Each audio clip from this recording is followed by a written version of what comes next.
여러분 안녕하세요. 부동산 부투칠성 김한쌤입니다. 학원에서 진행 중인 5, 6월 과정 확인 문제 제3회차 해설을 시작하겠습니다. 확인 문제는 네이버 밴드에 매주 1회씩 올려드리고 있습니다. 구독, 좋아요 꼭 누르고 알림 설정도 해두세요.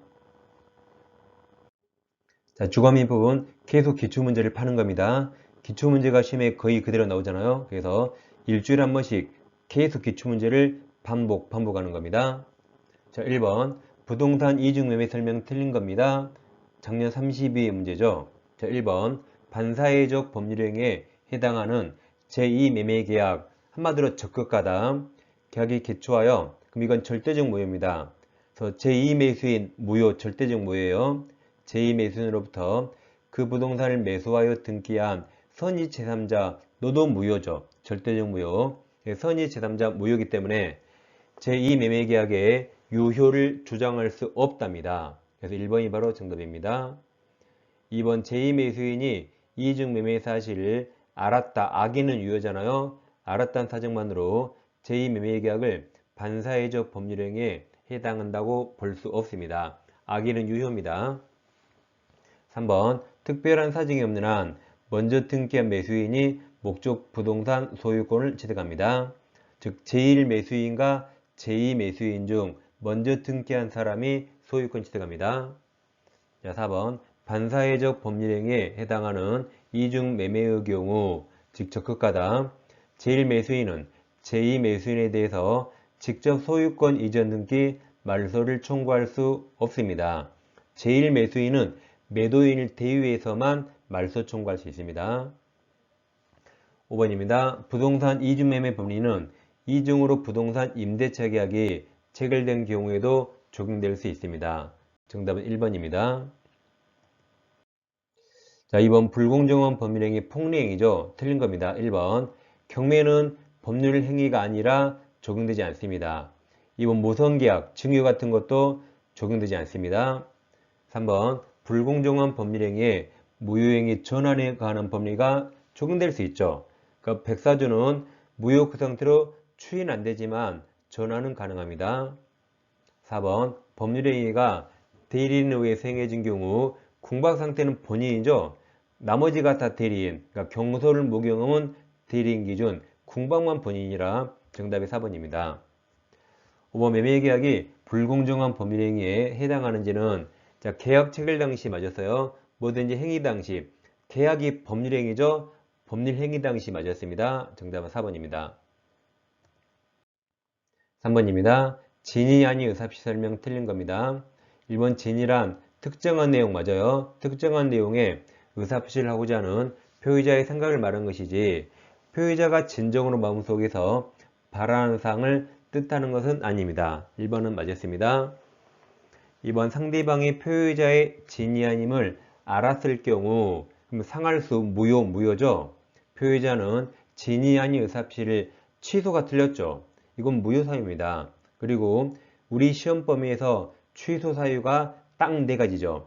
제착사강, 제한능력, 착오, 사기, 강박 딱 4가지입니다. 그러니까 이건 취소가 무조건 틀렸죠. 비진위 표시는 뭔지 몰라도 무효가 나와야 돼요. 취소가 무조건 틀려서 정답 2번입니다. 3번 대리행위에 있어서 진위 아니 의사표시 여부는 대리인 표지 맞았죠. 그러니까 궁박만 본인, 나머지는 다 대리인입니다. 4번 진위 아니 의사표시 효력이 없는 경우, 즉 무효인 경우 법률행위 당사자는 진위 아니 의사표시를 기초로 새로운 이해관계 맺은 선의의 제3자에게 대항하지 못합니다. 상대적 무효입니다. 5번 진위 아니 의사표시는 혼자 헛소리죠. 상대방과 통정이 없다는 점에서 통정의 표시와 구별됩니다. 그러니까 비진위 표시는 혼자 헛소리죠. 반면 통정의 표시는 둘이 짜고 헛소리죠. 이 통정이나 합의가 없다는 점에서 두 가지가 구별됩니다. 정답은 2번입니다. 4번 사례입니다. 갑은 자신의 부동산에 관해서 을과 통정한 허위의 매매계약에 따라 소유권 이전 등기를 을에게 해주었다. 그럼 을은 108조 무효입니다. 그 후 을 무효예요. 을은 이러한 사정을 모르는 병 너는 보호되죠. 너는 100이에요. 보호된다. 너는 유효. 병과 부동산에 대한 매매계약을 체결하고 그에게 소유권 이전 등기해 주었다. 그럼 선이 병 보호됩니다. 유효. 틀린 겁니다. 1번 갑과 을은 무효죠. 무효이기 때문에 매매계약에 따른 채무를 서로 이행할 필요가 없습니다. 2번 갑은 병 100이요. 100 유효 100. 병을 상대로 이전 등기 말소를 청구할 수 없습니다. 3번 병 유효 100. 병이 부동산 소유권 취득하죠. 4번 갑이 자신의 소유권을 주장하려면 병이 악의를 증명해야 한다. 맞았죠? 이 병은 제3자는 선의로 추정되니까 제3자가 스스로 선의라고 입증할 필요가 없습니다. 뭐든지 무효 취소 주장자가 증명해야 돼요. 따라서 갑이 자신의 소유권을 주장하려면 무효사유, 병이 악이라는 무효사유를 증명해야 됩니다. 5번 병이 선이에요. 선이면 보대죠. 선이라도 과실이 있대요. 그러면 선의가 중요합니까? 과실이 중요합니까? 선의가 중요하죠. 선이면 과실도 보호되고 무과실도 보호됩니다. 따라서 선이라면 과실이 있더라도 소유권 취득한다로 끝나야 되죠. 정답이 5번입니다. 다음 5번입니다. 의사표시가 불일치한 경우 설명 옳은 겁니다. 1번 통정의 표시 무효로 대항할 수 없는 제3자에 해당하는지는 판단할 때 파산관제인은 그 다음 가로쳐봐요. 파산채권자 일부가 선이라면 가로쳐요. 반대해서 가면 파산채권자 전부가 악의가 아닌 한 그 뒤에 선의 동그라미 선의로 다뤄주죠. 1번이 바로 정답입니다. 2번 비진의 의사표시는 상대방이 표의자의 진이 아님을 알았을 경우 또 취소가 틀렸죠? 이건 무효입니다. 무효. 그래서 우리 시험 범위 취소 사유는 아까 재착사강 외우셨죠? 제한능력, 착오, 사기, 강박. 여기는 취소가 무조건 틀린 겁니다. 3번 비진의 의사표시는 상대방과 통정이 없다는 점에서 착오가 아니죠. 통정이 없으니까 통정의 표시와 구별되죠. 4번 통정의 표시 무효에 대항하려는 제3자는 아까 제3자는 선의로 추정됩니다. 따라서 자신이 선의라는 것을 증명해야 한다 들렸죠. 선의로 추정되니까 증명할 필요 없습니다. 5번이 해치입니다. 해제 후 취소할 수 있다. 5번 매수인의 채무불이행을 이유로 매도인이 계약을 적부하게 해제에 동그라미 쳐요. 그럼 해제하였더라도 착오 이유로 한 매수인의 취소 동그라미 취소권 인정된다죠. 해치할 수 있다. 해제 후 취소할 수 있답니다. 소멸한다가 틀려서 정답은 1번입니다. 6번 착오 설명 틀린 겁니다. 1번 당사자가 착오를 이유로 의사표시를 취소하지 않기로 약정한 경우 그럼 109조는 임의규정이라 그 약정 유효입니다. 따라서 표의자는 이제 의사표시를 취소할 수 없습니다. 2번 건물과 그 부지를 현상대로 매수한 경우에 부지의 지분의 동그라미 쳐요. 지분이 미미하게 부족 동그라미. 부족하면 그 매매계약의 중요 부분 착오가 아닙니다. 그러니까 뭐 숫자는 별로 안 중요해요. 수량이 부족하다, 지분이 부족하다 이런 건 중요 부분 착오가 아닙니다. 자, 3번 지문을 풀기 전에 아래에서 내용을 좀 보겠습니다. 이제 사기당해서 착오에 빠졌어요. 그럼 선택할 수 있죠. 원칙적으로는 사기 취소할 수 있고 착오 취소할 수 있다. 원칙 둘 중에 하나 선택할 수 있는데 그 아래에서 예외적 판례를 보겠습니다. 이제 어떤 사람이 신원보증 서류에 서명을 의사했는데 잘못해서 연대보증 서면에 서명했습니다. 근데 이 과정에서 제3자에게 기망당해서 이런 일이 발생했습니다. 자, 그럼 이제 표의자의 의사는 신원보증이고 표시는 연대보증이죠. 그럼 의사와 표시가 불일치합니다.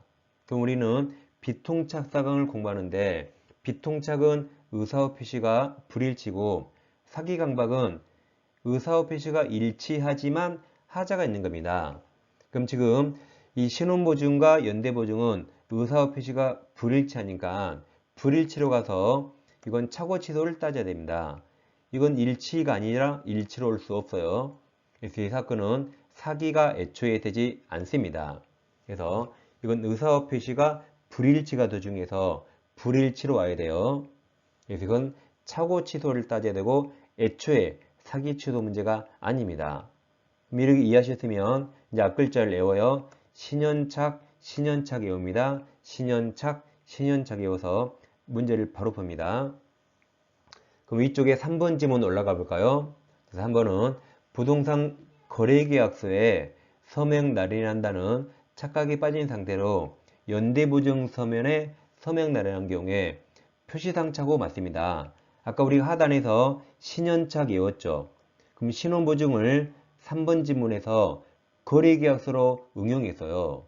그럼 자 3번에서 표의자의 의사는 거래계약서, 표시는 연대보증, 두 개가 불일치해서 이건 착오 맞아요. 착오. 그럼 표시를 잘못했죠. 그래서 표시상 착오 맞습니다.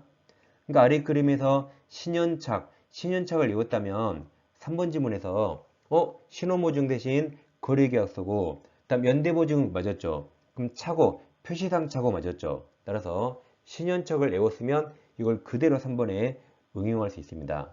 그래서 3번은 맞았습니다. 표시상 착오 맞아요. 다음 4번입니다.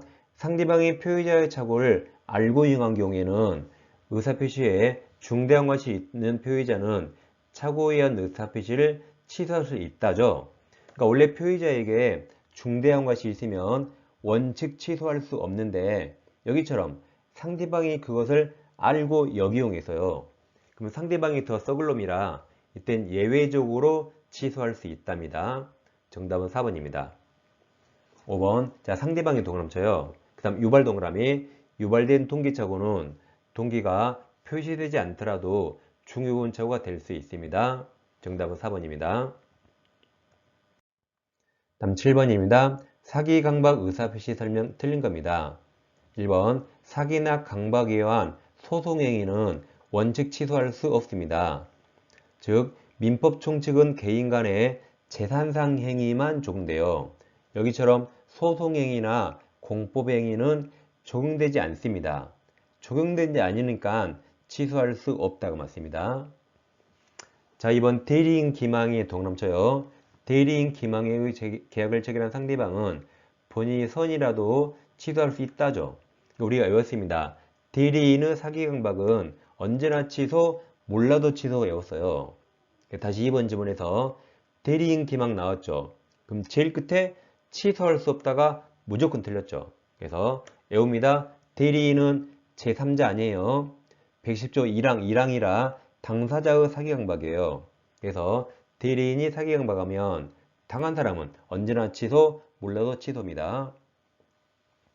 3번 강박으로 의사결정 자유가 완전히 박탈 나오면 그 밑에 무효 맞았습니다. 4번 교환계약 당사자 일방이 자기 소유 목적물에 시가를 목표한 것은 특별한 사정이 없는 한 기망이 아닙니다. 시가는 정해진 거 없어요. 알아서 판단합니다. 시가는 사기도 아니고 착오도 아닙니다. 5번 제3자의 사기로 계약을 체결한 경우 피해자는 그 계약을 취소하지 않고 그 제3자에게 불법행위 책임 물을 수 있습니다. 정답은 2번입니다. 자, 8번 사기 설명 옳은 겁니다. 1번 표의자가 제3자의 사기로 의사표시한 경우 다음 가로쳐 보세요. 자, 가로 상대방이 그 사실을 과실 없이 알지 못한 때에 가로쳐요. 이게 상소무죠. 상소무. 그때는 의사표시 취소할 수 없습니다. 상할수에 한하여 취소할 수 있습니다. 2번 사기의한 의사표시 상대방의 포괄승계인이 상속인이죠. 그럼 상속인은 제3자에 해당하지 않습니다. 그래서 포괄승계인은 사기를 이유한 법률행위의 취소로서 대항할 수 없는 선의 3자에 포함된다 틀렸죠. 포함되지 않습니다. 3번 제3자의 기망행위로 신원보증 동그라미 쳐요. 아까 했던 거죠. 신원보증 서면에 서명한다는 착각에 빠져 연대보증 동그라미 쳐요. 서면에 서명한 경우 사기가 아니죠. 아까 신현착 외웠죠? 신현착에서 틀렸습니다. 4번 교환계약 당사자 일방이 상대방에게 그가 소유하는 목적물의 시가, 아까 시가는 사기도 아니고 착오도 아니라 했죠. 그래서 시가를 허위로 고지한 경우 사기 아닙니다. 원칙적으로 사기 이유로 취소할 수 없습니다. 자, 5번은 갑의 자 동그라미 쳐요. 대리인 의뢰사기 동그라미. 아까 대리인 의뢰사기 나오면 언제나 취소, 몰라도 취소 외웠습니다. 그럼 의리 대리인이기 때문에 앞에 갑이 본인입니다. 그럼 다시 5번. 본인갑에 다음 대리인 의뢰사기로 을에게 매수 의사 표시한 병은 본인갑이 그 사실을 알지 못한 경우에도 맞았죠. 이게 몰라도 맞았어요. 사기 이유로 취소할 수 있다 해서 5번이 정답입니다. 자, 이번 주에도 기출문제 위주로 계속 반복했습니다. 자, 다음 주에 다시 찾아뵙겠습니다. 감사합니다.